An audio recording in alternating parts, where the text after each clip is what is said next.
Aujourd'hui, je te parle des pouvoirs extraordinaires du gombo. Ce légume gélatineux qu'on connaît tous, mais qu'on ignore les bienfaits. Le gombo va aider à réguler la glycémie. Il va contribuer à détoxifier l'organisme. Il aide à préserver la santé des yeux. Et pour les futures mamans, favorise le bon déroulement de la grossesse. C'est extraordinaire. Alors, le gombo a plusieurs noms.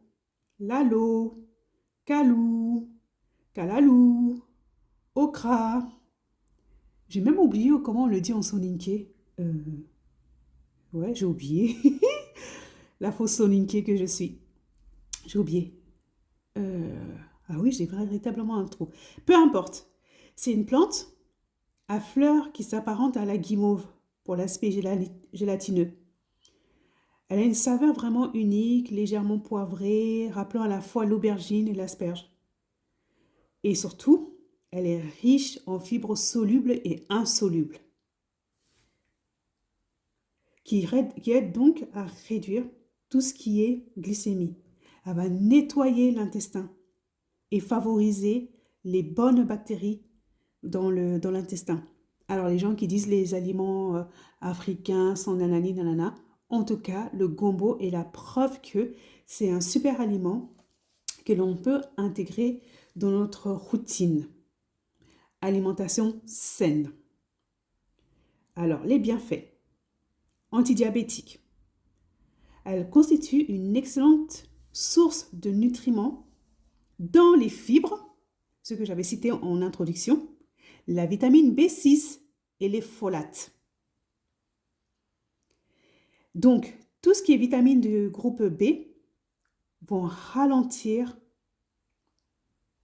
l'évolution des neuropathies diabétiques et réduire le taux d'homocystéine, un facteur qui contribue à la maladie.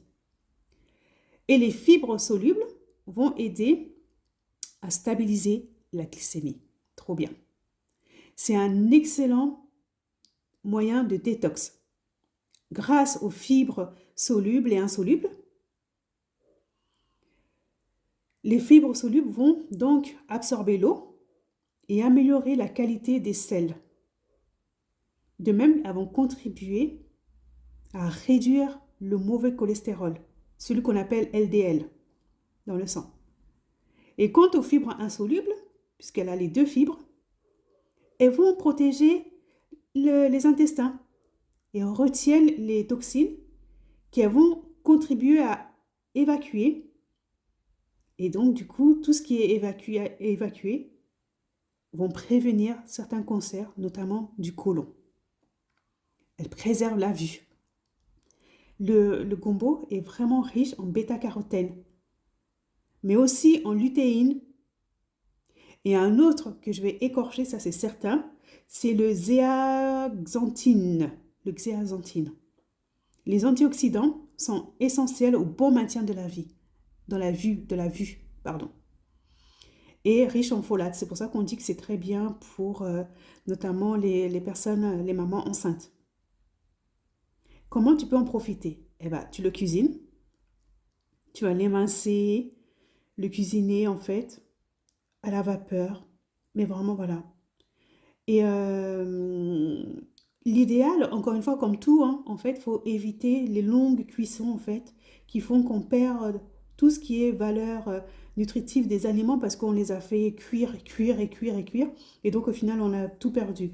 Donc l'idéal, c'est soit à la vapeur, au grill, ou où tu les rajoutes en fait, limite à la fin de la cuisson de plats sautés. Franchement. Tu peux aussi l'utiliser en salade.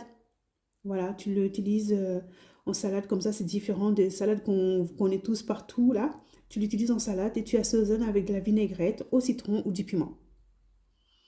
Voilà, donc du coup, si tu as envie d'avoir un liant qui n'est pas toxique, qui n'est pas rempli de choses pas trop saines, on va dire, conservateur, additif, machin, bidule chouette, tu peux l'utiliser dans tes soupes, tes ragoûts, etc. Et ça va faire office de liant.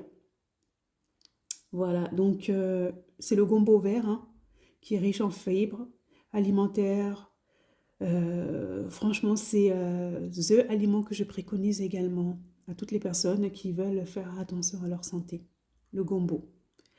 À très vite pour une autre idée, légumes, fruits, aliments santé. Ciao